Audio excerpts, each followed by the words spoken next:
امریکا کی موجودگی میں جماعت اسلامی پاکستان کی حکمران بن سکتی ہے، یا پاکستان کی حکمران بننے میں امریکا کی انوالومنٹ ہوتی ہے؟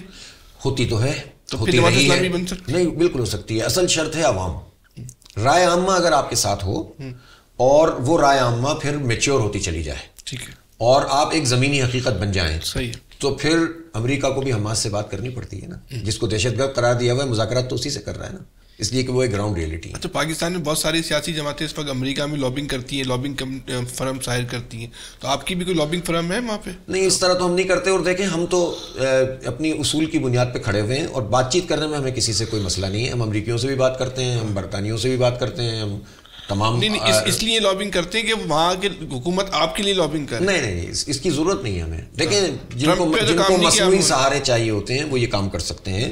ہم یہ سمجھتے ہیں کہ اگر پاکستان کے عوام جس دن جماعت اسلامی کے ساتھ ایک معقول تعداد میں آ گئے تو اللہ نے چاہا تو ہمیں کسی لابنگ کی ضرورت نہیں ہے. ہم عوام کے ساتھ کھڑے ہو کر ہر ایک کو جھکا دیں گے انشاءاللہ. تو ٹرمپ کے لیے آپ کام تو نہیں ہے، اور جماعتیں لگی ہوئی ہیں؟ ٹرمپ کا تو مجھے معلوم تھا کہ جو پوری کیمپین چل رہی تھی.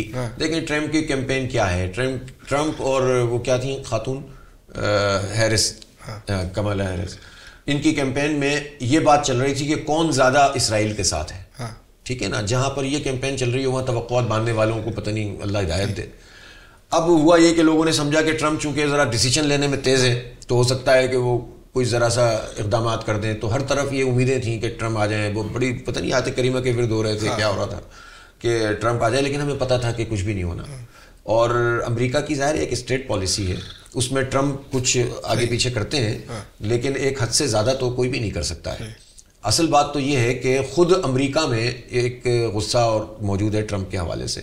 اور ابھی دیکھیں، اس نے کولمبیا کے لوگوں کے ساتھ جو کچھ یونیورسٹی کے نوجوانوں کے ساتھ کرنا شروع کیا ہے، ملک بدر کرنے کی بات کر رہے ہیں، پاکستانیوں پہ بھی بات کرنا شروع کر دی ہے، کینیڈا سے جھگڑا کر لیا ہے، میکسیکو سے کر لیا ہے، اتنے معاذ اس نے کھول لی ہیں. تو وہ پتہ نہیں اپنی الجھنوں میں کتنا جو ہے وہ اور چیزوں کو دیکھ سکیں. ہم یہ سمجھتے ہیں کہ ہمیں اپنی آزادی اور خود مختاری کو کمپرومائز کیے بغیر ہر طاقت سے بات کرنی چاہیے، ابھی چاہے امریکہ ہو یا چین. حماس کے لیڈر، ان میں آپ شرکت کی، آپ نے وہاں جا کے، اس پہ کوئی پریشر آیا آپ کے اوپر؟